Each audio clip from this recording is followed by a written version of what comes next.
The Atlantic is calm tonight, almost deceptively so. A vast black mirror stretches from horizon to horizon, broken only by the slow breathing of waves against the hull. Somewhere beneath this quiet surface, sailors once swore there was an island that did not want to be found, an island that appeared only once every 7 years, an island charted, erased, rediscovered, and then denied again. If you stood on the western edge of Ireland centuries ago, staring into the mist at sunset, you might have believed you saw it too. A dark shape rising from the sea, impossibly close, impossibly far, and the question that has echoed for more than 1,000 years still lingers in that fog. Was Hi-Brasil ever really there? The name itself carries a strange weight. Hi-Brasil. Sometimes Hi-Brasil. Sometimes simply Brazil.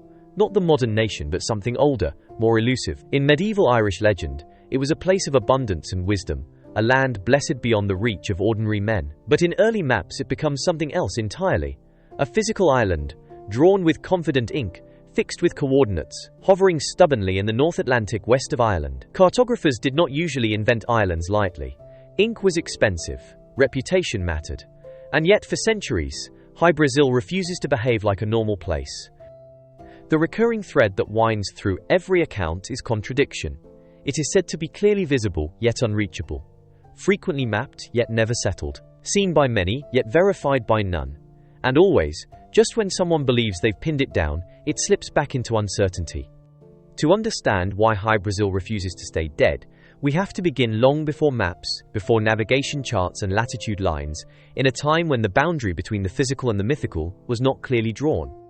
In early Irish mythology, there is a recurring idea of the otherworld, not an afterlife, but a parallel realm. A place of eternal youth, knowledge, and prosperity. Names vary.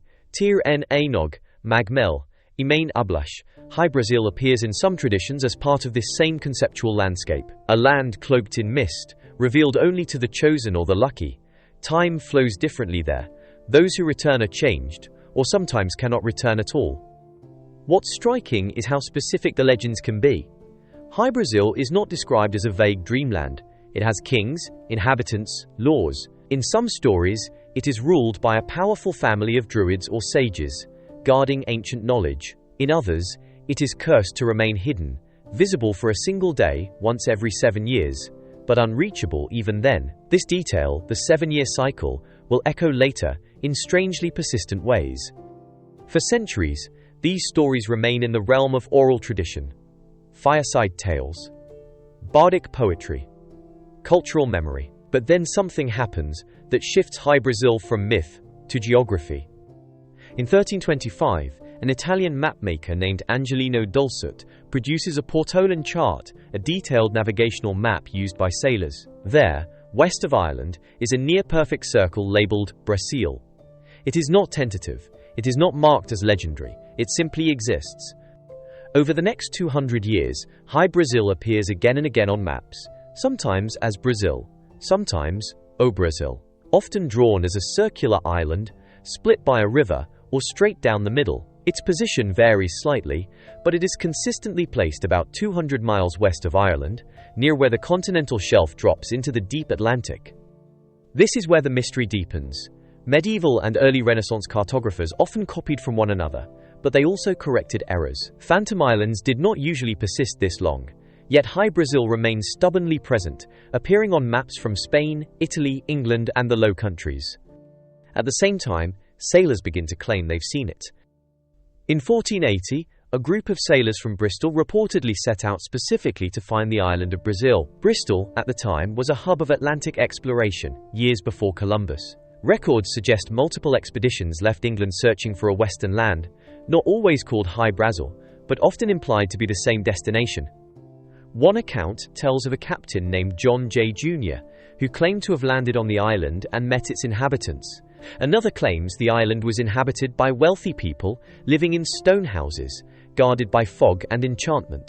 These stories were taken seriously enough to be recorded, but not seriously enough to be confirmed.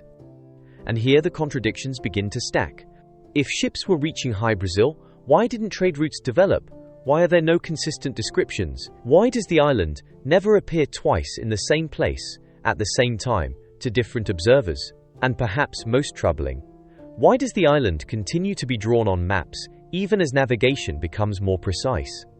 By the 16th century, European exploration has advanced dramatically. Longitude is still tricky, but latitude is reliable. The Atlantic is being crossed regularly. The Americas are no longer theoretical. And yet, Hi-Brasil remains hovering awkwardly between certainty and embarrassment. Some cartographers quietly remove it. Others stubbornly keep it. One map from 1595 places Brazil confidently alongside verified islands. Another from 1650 marks it with a note suggesting doubt. By the early 1700s, the island begins to fade from charts altogether. Except it doesn't vanish from stories. In 1674, a Scottish captain named John Nisbet claims to have reached Hi-Brasil. According to his account, his ship was enveloped in fog, emerging to find an island not marked on any chart. He describes meeting a lone man who provided gold and silver before the fog returned, and the island disappeared. The story is strange, even by the standards of the time, and is widely dismissed. But it echoes the older legends too closely to ignore. Fog. Isolation. Wealth. Disappearance. And that 7-year rhythm returns again. Skeptics argue that Hi-Brasil is simply a mirage, a fata morgana, a complex atmospheric optical illusion that can make distant landforms appear elevated or distorted. These phenomena are well documented, particularly in cold water regions where temperature inversions occur. The Irish coast is no stranger to such conditions. There is also the possibility of misidentified islands. Rockall, a small rocky islet far northwest of Ireland, was poorly charted for centuries. So were other submerged banks and seamounts. Some researchers suggest Hi-Brasil may have been based on a real landmass that eroded or submerged after the last ice age, remembered imperfectly, and then mythologized. But this explanation raises its own problems. If Hi-Brasil was a submerged island, why does it appear as a near-perfect circle on so many maps? Why the recurring central river or split? Why does it appear to vanish and reappear in eyewitness accounts? And why does it carry such deep mythological resonance specifically in Irish tradition, rather than appearing as a generic phantom island elsewhere? By now, it's worth pausing, not to break the spell, but to acknowledge something quietly powerful happening in this story. Hi-Brasil is not just a question of whether an island existed, it's a case study in how humans deal with uncertainty, how stories, maps and beliefs reinforce one another, how absence can be as influential as presence. If you're enjoying this investigation so far, we'd be grateful if you'd like the video, share it with someone who loves mysteries like this, and subscribe to the channel. It helps keep explorations like this going. As navigation improves further, expeditions explicitly sent to locate Hi-Brasil fail. Ships sail directly through the coordinates where it should be. Nothing is there. No land, no rocks. Just open ocean. By the 19th century, most scholars dismiss the island as a cartographic error layered on top of myth. And yet sightings continue. In 1872, the antiquarian T.J. Westrop claims to see Hi-Brasil clearly from the coast of Ireland, describing a distinct island shape on the horizon. He was not a sailor or a fantasist, but a serious scholar. Others report similar sightings around the same period. Are these all illusions? Possibly. But illusions don't usually align so neatly with centuries-old stories. Some modern researchers propose a psychological explanation. Expectation shaping perception. If generations are told to look for something, especially something rare and mysterious, the brain fills in gaps. Fog becomes coastline. Shadows become cliffs. Others push further, into more speculative territory. There is a theory, highly controversial and unsupported by physical evidence, that Hi-Brasil was deliberately concealed. That it was not just lost but hidden. Some versions suggest it was a monastic retreat, others an advanced civilization, others a remnant of Atlantis-style myths adapted to local geography. There is no definitive proof of any of this, and historians largely reject such claims. But the persistence of the idea tells us something important. People feel that something doesn't add up. One recurring detail often overlooked is the timing of Hi-Brasil's disappearance from maps. It vanishes not gradually, but abruptly, during a period when empires are consolidating knowledge, standardizing navigation, and deciding what counts as real. The Enlightenment prized clarity. Ambiguity was uncomfortable. Once Hi-Brasil could no longer be confirmed, it became inconvenient. But folklore does not obey the same rules as cartography. In Irish oral tradition, Hi-Brasil never disappears. It simply withdraws. It becomes a place of moral testing. Those who seek it for greed never find it. Those who stumble upon it by accident are often warned not to return. It becomes less about geography and more about boundaries between worlds, between certainty and doubt. The island's name itself may offer a clue. Brasil in Irish can refer to greatness or nobility. Hi-Brasil could mean island of the blessed, not a place you conquer, but a place you're allowed to see. And that brings us back to the recurring contradiction. Hi-Brasil is always almost within reach, close enough to be plausible, far enough to remain unattainable.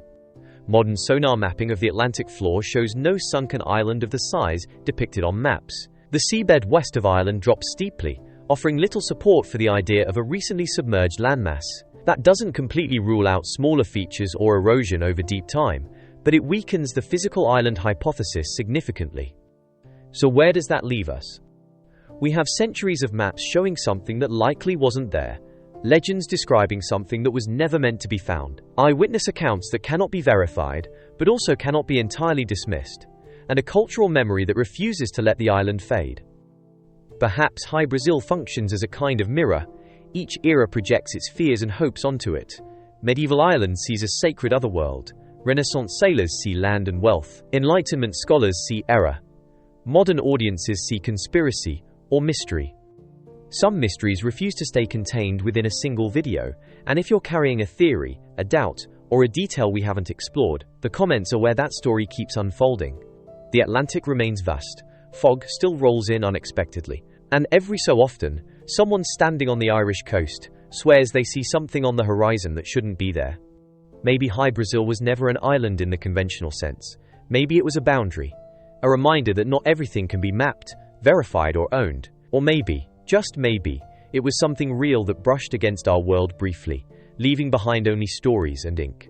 The question isn't whether Hi-Brasil existed exactly as described. The question is why we keep looking for it. And as long as that question lingers, the island hasn't entirely vanished.